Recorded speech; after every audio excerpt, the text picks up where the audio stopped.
Everyone, welcome you all to today's topic of class 8 named A Visit to a Cambridge by Firdaus Kanga. Now let us see what this story tells us all about. Now I know the words are not visible to you. Just pay attention what I am going to say right now. My dear student, you can see here some blue lines written here.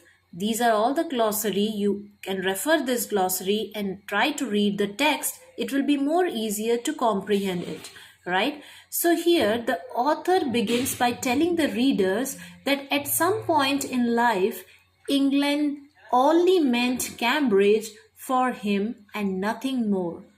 I repeat, the author begins by telling the reader, that means the author is trying to tell the reader that at some point in life, England only meant Cambridge for him and nothing more. That means England was Cambridge for him. For whom? Author. And he wants to try to say us that. So he further remarked that after his meeting with Stephen Hawking, do you ever heard anything about Stephen Hawking? Now we will say how his life was changed, right? Who? Stephen. So now he's saying that he further remarked that after his meeting with Stephen, who? Author. After the meeting of author with Stephen, what happened in his life, he's trying to share us. So the meaning and relevance of England in his life changed completely. So the exact meaning of England, the image of England was completely changed of author when he met for the first time Stephen. Now let us see what was the complete change about England. Now the author mentioned that he happened to be on walking tour through Cambridge when his guide spoke about Stephen. So he was in a tour, and while walking through Cambridge, his guide, right, the tourist guide, you can say you have seen the tourist guide. Whenever we go somewhere to a new place, to a tourist place, there we will have lot of guides who will guide us, who will help us to move from one place to the other. Similarly, while a tour to Cambridge, his guide talked about Stephen, and the guide called him a poor man because he was differently able. My dear student, nowadays it's not that we should say a handicapped person, but we need to say they are differently able person. That means they have the capability to do things. So that is the reason, never say handicapped person. You need to say differently able. That means their way of doing things is totally different from others. They have the uniqueness in them. They have their own creativity, which makes them different from others, right? And they are God-gifted child. So when this guide was talking about this Stephen, he used to say a poor man. Whom? To Stephen. He even told the author that Stephen now holds a positions in the position in the university. So he is a rank holder. Who's Stephen? Now the guide is saying about Stephen to author that he hold a position in university, which was early held by Isaac Newton. So before Stephen, who hold the position in the university? Isaac Newton. So the author reveals that before the guide had mentioned, he had forgotten that Stephen, most brilliant and completely paradise astrophysicist and the author of one of the biggest best seller ever. So he came to know that Stephen was the most brilliant student. He was totally paralyzed, and he was an astrophysicist, and he was the biggest seller. Author means he was an author and he was the biggest seller. So now we will read a brief history of time lived here. So once the walking tour came to an end, the author hurried to the nearest phone booth and stretched the cord to the extent of almost tearing it so that it could reach him outside the booth. So sometimes what happened, we used to, if we go to a booth for a telephone call, a telephone conversation, we used to pull it in such a way the string which is stretched with the phone, it will stretch to some extent, and we used to stretch it as much as we can. So now he says that once the walking tour came to an end, the author hurried to the nearest phone booth and stretched the cord to the extent, almost tearing it so that it could reach him outside the booth. Why do you know? because he was on a wheelchair. He called Stephen resident, where his assistant answered the call. So, what this author did, the author was in the wheelchair and he made a call to Stephen residence. Residence means the house, where the assistant of whom Stephen picked the call, and he says the author introduced himself as someone who came all the way from India to write about his traveling experience in Britain. So, when he picked the call, the assistant of Stephen, author introduced that I am a man who came from faraway land, that is India, and which the assistant must have taken in the literal sense that he traveled all the way from India on a wheelchair, where the assistant think that he is a person who traveled in the wheelchair from India to this place. But it was not. So he says that, the author says that in order to write about his traveling experience in Britain, and the author explained that he needed to see Professor Hawken even if it meant only for 10 minutes. So he's saying to the assistant that please, I need only 10 minutes to meet Professor Hawken, Stephen Hawken. But the assistant gave him a 30-minute slot from 3:30 to 4 for the next day. So he gave 30-minute slot instead of 10 minute. Now let us move to the next slide, what he's trying to do now. The author began feeling weak at that moment. He relates how one is constantly told to be brave and cheerful when you grow up being differently abled, as if it were that easy. So what happened? He's saying that how can people say that a differently able person is brave and cheerful? But it's not. He mentioned that people think one who is different is just lazy to draw a check on their courage account. So people say that who are different, who are lazy, they cannot even withdraw a check. In such a situation, the only thing that gives you courage and strength is seeing people like you do something big. So the only courage to console yourself is that if you do something very courageous work, then only you will be in the limelight of people. Then only people will recognize you that yes, you are a very big person. It is only then you know there is hope and possibility which makes you go beyond your limits and imagination, my dear kids. So until and unless you do something great, then only you will be introduced among thousands of people, lakhs of people, millions of people, and there will be a ray of hope and possibility, and you can do anything beyond your wall, beyond your imagination. So the next afternoon, when he went to see him, author, to meet Stephen told him that he hadn't been brave. He spoke in his disembodied computer voice that he had no other option. So Stephen says that he is not even brave. He talked in that computer voice. The author wanted to reply that living so creatively, even with his disabilities, was a brave choice, but he refrained from doing so as his guilt took over every time, and he pushed Stephen Hawking to respond by talking to him. So here the author says that living so creatively, even though you are disabled, is a great guts, great confidence.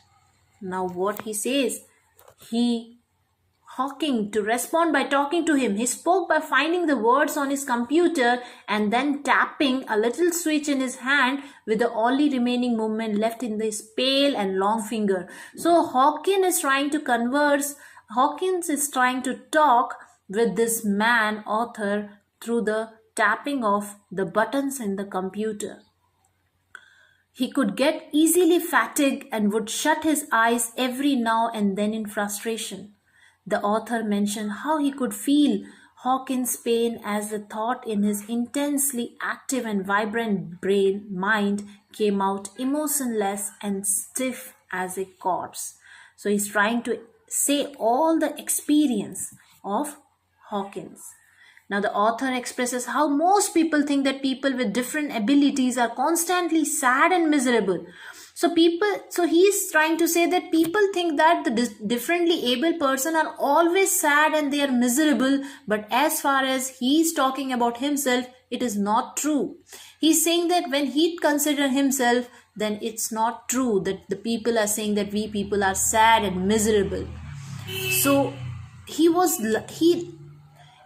if it was true, he asks Hawking if it was true for him, or was he laughing on the inside. It took Hawking almost 3 minutes to respond.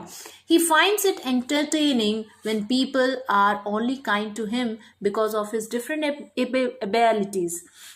So here Hawking is saying that people show sympathy towards me, right?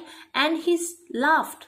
The author further asks him if he feels irritated, right? The author further asks him that, do you feel irritated when people think such kind of nuisance about a people who is differently able? So when people like him come and keep him away from his work, to which he answered a firm yes. After this, Stephen smiled. His one-way smile, not giving in to emotions, but the author knew for sure that he was looking at one of the most beautiful and wonderful men in the world. So whatever question he is asking and whatever answer he is getting back, the author, the one thing he remember in his mind, that is the author says that the author knew for sure that he was looking at the one of the most beautiful and wonderful man in the world. He's saying that I am communicating with the wonderful man in this world. I don't bother about what other people say. So this was the beautiful moment of author and the conversation between Stephen. So when you see him, it appears as if he is like a lantern whose walls are so worn out that you only see the light inside. Yes, before you is the inner glow of a man. It makes, just a second, it makes you feel that the body is irrelevant and exists only like a case made of shadows. It even makes the author a non-believer in eternal soul. One realizes that a man is no more than that. Everything else is just not essential. So he's describing the scenario when he meets Stephen. So the author asks Stephen what according to him was the best thing about being differently able. So he's asking question one by one to Stephen and he's getting different kind of answer. So he's asking that what is the best thing about being differently able? So what is the best thing you enjoy in this condition? So what was the answer? Hawking replied that he did not find anything good about it. The author then expressed that he thinks it makes you discover that there is so much kindness in the world. Hawking says that there is nothing good about it. And Stephen agreed, but due to his voice synthesizer, the author could not decipher the excitement behind his answer because the voice was not that clear. Therefore, he could not find the excitement behind his answer, and there is a disadvantage that comes with it, that it conveys no inflection, shade, or tone.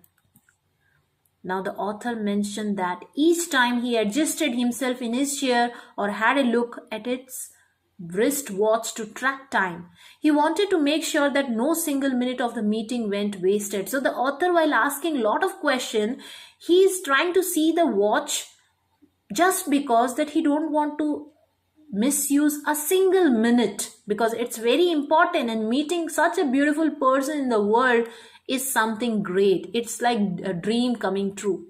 So he adds that he was relieved and happy about the limited possibilities his body had to offer. So he says that he is happy with that limited happiness or limited possibility that his body can do, because he don't want to bother about other thing. So in that moment, it almost did not matter to the author that he would never be able to walk or even stand for that matter. Now let us move to the next slide. So the author confessed him how Stephen had inspired him beyond limits. So without such kind of facility, how can he inspire himself? This was the question of the author to Stephen. And now he says that he was sure that he must have inspired a lot others. He asked if this fact made it any better for Stephen. So Stephen said that it didn't. On hearing his answer, the author felt foolish for even asking such question, This is because Stefan feels when your own body is like a very small and suffocating room whose walls are getting closer day by day, the fact that people out there are happy that you are alive does not make much of a difference for you. So Stefan says that, my dear, don't you think day by day you are knowing that you are stuck in a particular place and the walls are shrinking? It's getting closer and closer. That means it's getting smaller. And people outside are happy, but nothing matter for them, and there is not a big difference between their happiness and my closerness of the walls.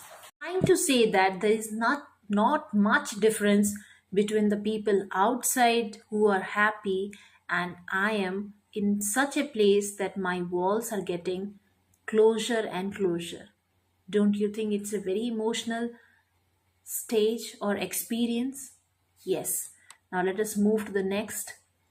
The author asks Stefan if he would like to give a piece of advice to other differently able people which would help make a life little easier for them. So here in this question, Stefan says that they should focus on their strength and what they are good at. That means the people outside the world or outside his four wall, he says that it was a beautiful message that try to focus on the strength which you possess rather than thinking about the negative side of what your fate is. So according to Stefan, things like Olympics for differently abled are a waste of time. That means don't dream, don't think about such a big thing that which you do not possess or which you cannot have, right? So think about the strength which you have within yourself. Try to think about yourself rather than thinking about others, that what are the capability they have. Stop comparing. Think about your uniqueness within yourself. Think about the creativity that you can create rather than comparing yourself with the other person.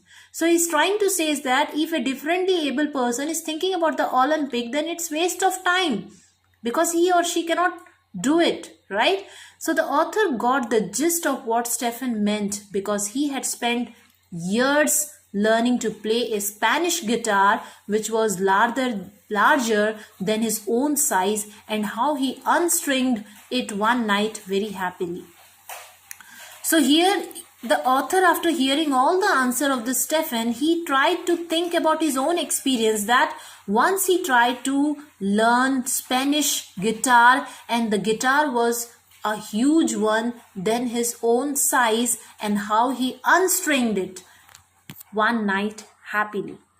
So I hope this is really a beautiful story and you all are creating that curiosity among yourself to go through the book and learn it by yourself. So now the 30 minutes came to an end, my dear kids.